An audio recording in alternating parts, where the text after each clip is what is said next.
everybody, welcome to my channel. My name is DeemGW, and in this video we are going to be talking about two different ways to view your situation, your journey from where you are to where you want to be. Because these two different ways of viewing the situation, the journey that you're in, are going to completely determine how productive are you and how happy are you to be there. So again, if you would like to skip to the summary section or the most important points of this video, then you can find them either all around me or in the description box below or in the progress bar right below me. Yep.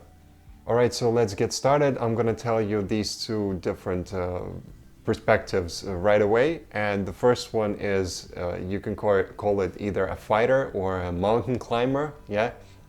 And the second one is a learner.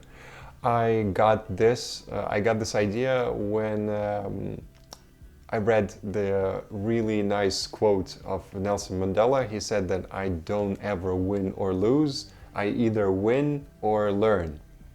And it was actually interesting because most of my life I was actually in the first type of mentality, first type of perspective, where I was actually like black and white, either winning or losing type of mentality, type of personality, yeah? But the thing is, when we're in this type of mentality, in this fighter type of mode, then it limits ourselves, and I'm going to explain you how exactly. So first of all, we are not even seeing the beauty. We are missing the beautiful things around us. Like for example, if you are looking at mountain climbers, yeah, and you know, there are people that are very concerned about, climbing to the summit. And if you're that type of person, then you're gonna miss metaphorically, you're gonna miss the beautiful sights that this mountain has to offer. You're gonna miss its beautiful inhabitants, including animals, including insects, yeah. You're gonna miss the beautiful trees, for example, the beautiful plants that you're gonna find all around it. And you're gonna miss the rivers, yeah. It's not gonna be an enjoyable process for you. And actually, most of the process is gonna be just climbing that mountain, yeah. But the even less than 1% is gonna be when you're gonna be on the top. But is it worth it? Is it worth it to actually have 99 or actually more than 99% miserable, 99.9 probably percent, and only 0.1% of being happy because you're finally at the summit? And usually with these people, when they get to the top of this mountain, the question is, okay, now what? Yeah. And I know I speak from experience because this has been my experience. And I also noticed that with this type of mentality, I guess other people as well are seeing mountains everywhere where they go. You know, like that person with a hammer sees everything as a nail. Well, a person that sees everything as something to achieve, they're gonna create mountains in places where mountains don't belong. Well, there was nothing that was closely, even remotely resembling a mountain. But for some reason, because you have this type of mentality, you are gonna think about it as something to achieve. Yeah, like for example, for me, I remember, it's funny to remember, but a long time ago, a couple of years ago actually, I had a bet with one of my friends. We just wanted to rap just for fun, and we picked a song called Rap God by Eminem, and we agreed to study it for a week or 2 weeks, something like that, and then to meet and to be able to rap, and then it's gonna be a competition who is gonna be rapping better, yeah? So technically I won, but then I asked myself, did I actually win it? Did I actually win it? Because, you know, while I was studying it, I didn't enjoy it. And the majority of the journey was studying it, yeah, and just doing the drills and repeating it over and over and over again. But it was not enjoyable. And working so much time in order to get this this weak parody of a triumph. It's not even a triumph, it's just a weak parody of a triumph, yeah. And it's not worth it. I was not happy by the end of it. I was not satisfied, even though I technically won, yeah? It was not a nice experience. So basically, with this type of mentality, what you're doing, if you have this, just like I had, yeah, this is exactly the same as taking a contract and writing out there, okay, I am right now, well, agreeing to the fact that at least 99% of the time, I'm not gonna be happy. I'm not gonna enjoy my journey. What I'm gonna enjoy, well, or like have a parody of enjoyment, is at the end of it. Even though it seems like this is the way that it's supposed to go, it's just one of the ways. It does not have to be the way, right? There are other ways to go about it. Also, the thing is, with this type of perspective, what you are also missing or not valuing as much is the fact that you have a lot of lessons along the journey, because you are not just learning while you're at the summit of this mountain, but also you have maybe like 4 or 5 different lessons that you learned by climbing it. And because you are really, really obsessed with this summit, then you're not gonna be thinking about these small lessons, which is, yeah, okay, maybe they're small, but when there's a big number of them, then they're big, yeah? They all together, like small changes, create big events, yeah? Big changes.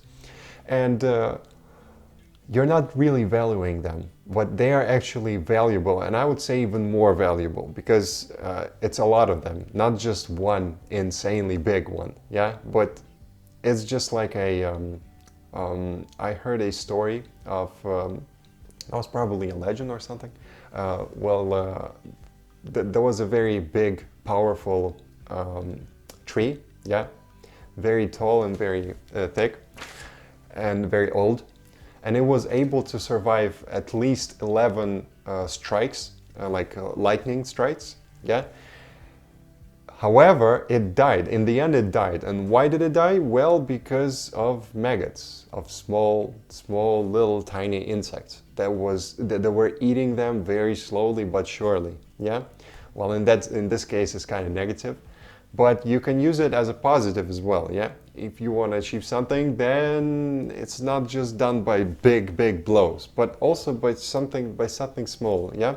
So little changes here and there, and let's say every single week you are changing just 1%, yeah, or even less than that. Then in 1 week, in 1 month, year, then you're gonna have 52 of these changes. That's already huge, and a year it's not such a long time if you think about it, right?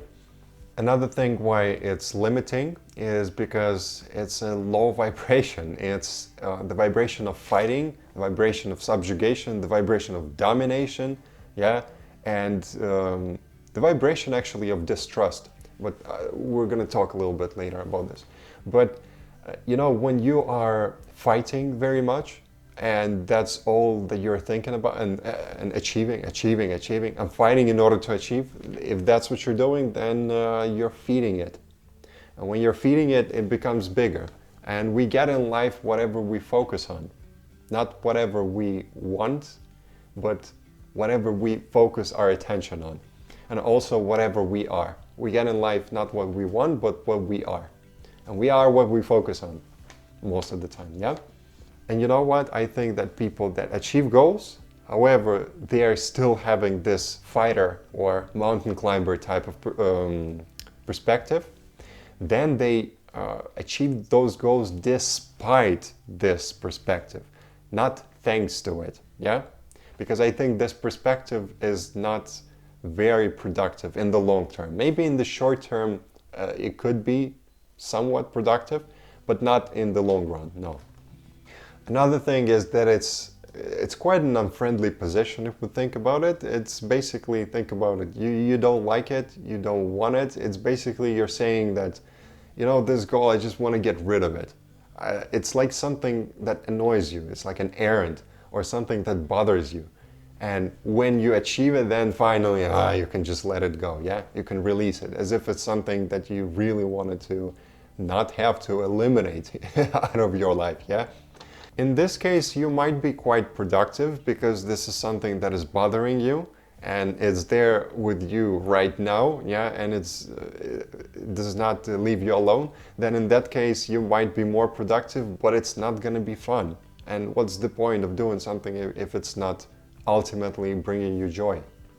You can also think about it as you treating your goal as an aggressive animal, yeah? Not an aggressive animal, but an animal that you think is aggressive, yeah? So imagine there's an animal that is like neutral, not positive, not negative, yeah? However, inside of your mind, you just want to dominate it, you want to control it, and you actually are afraid that this animal might bite you, yeah, or might attack you for some reason, for no reason actually, but you think this is a possibility, so you come to it with a, I don't know, a knife, for example, or a bat, or a rifle, whatever type of weapon that you come with, and looking all intimidating and trying to put a muzzle on it, then how do you think the animal is gonna react? Yeah?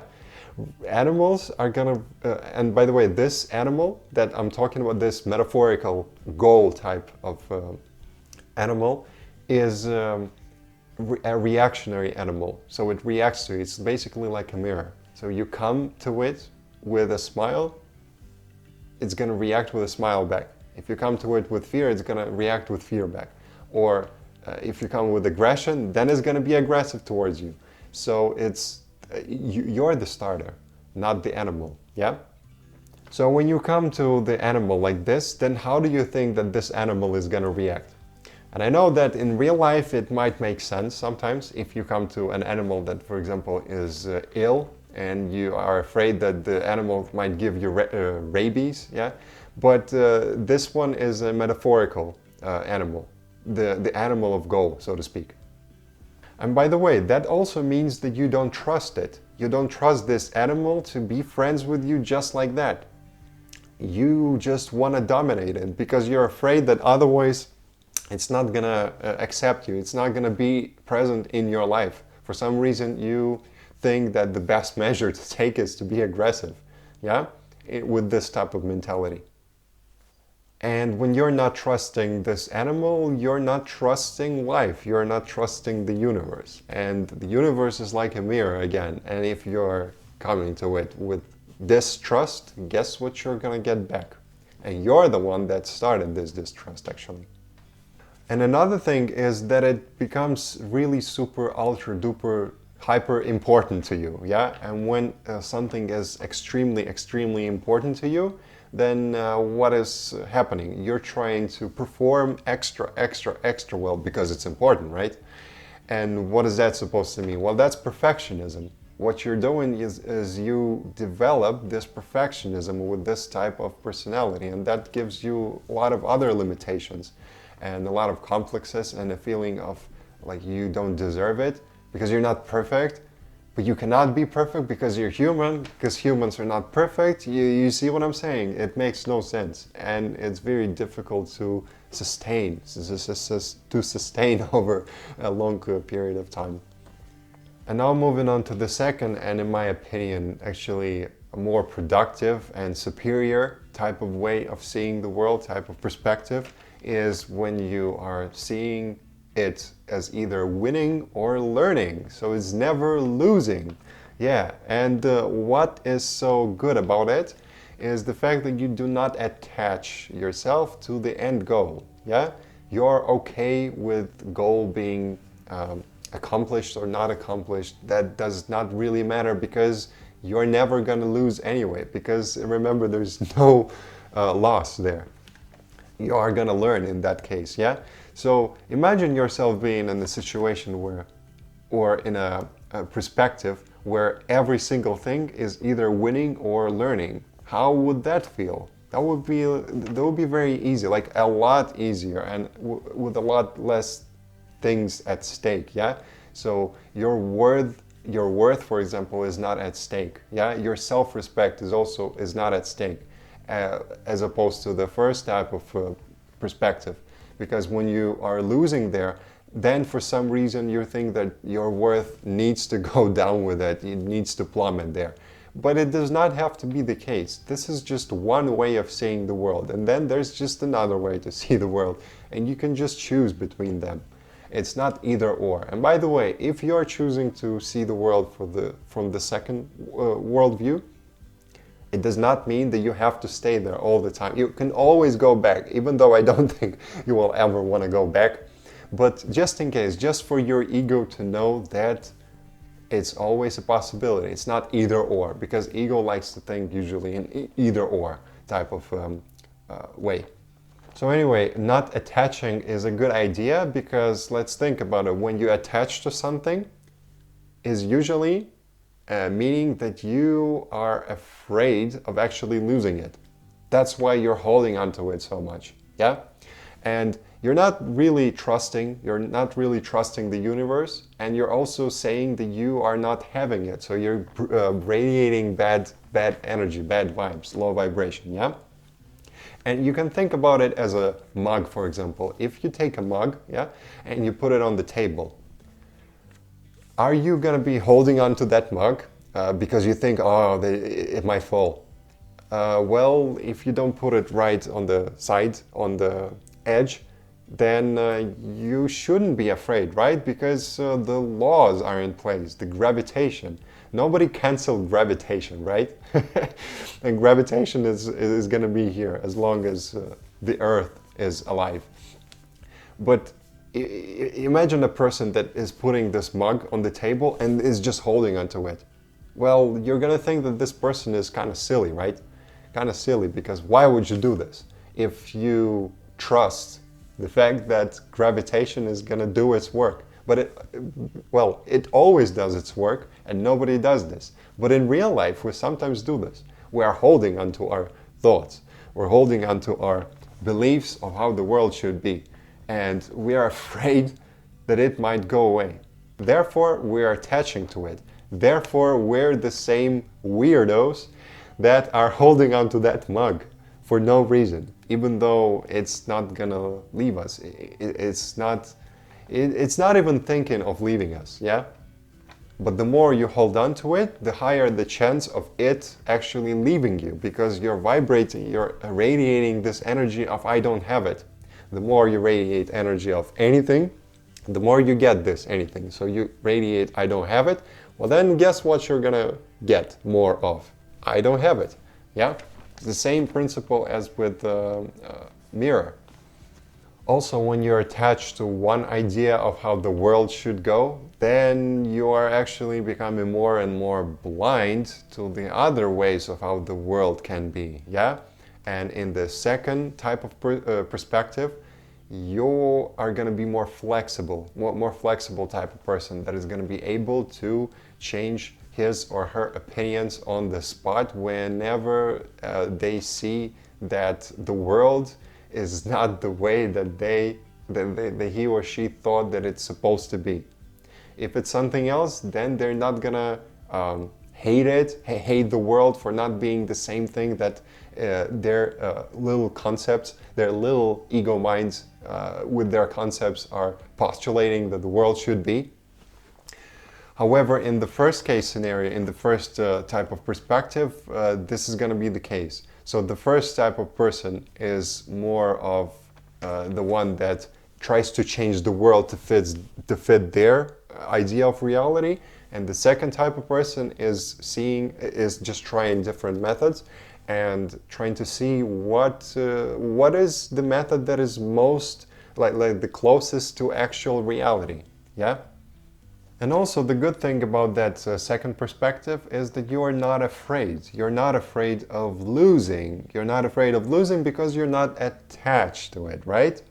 And when you're not afraid of losing, guess what? You are more calm. You're more calm. And when you're calm, you do less mistakes. And when you do less mistakes, your performance is better. And when your performance is better, the faster you are going to achieve your target. So this is very funny, but the less you attach yourself to the target, the faster the chance, the more chance that you will faster achieve it. All right, so now an example. These two types of personalities, you can clearly see them working absolutely differently in when it comes to the dating scene, for example, dating area. And you can think about, for example, the person with the first type of personality, type of mentality, yeah, the achiever type of person. He is usually not going to be as trusting of the universe as we talked about it, yeah? And he's not going to think that the girl is going to like him just like that. He is going to try to overcompensate it in order to win her, yeah? Because she's a mountain right now, yeah? So to speak. And he's gonna try to give her too many gifts, for example, and try to overcompensate for the fact that he does not feel deserving of her right here, right now, like unworthy, yeah?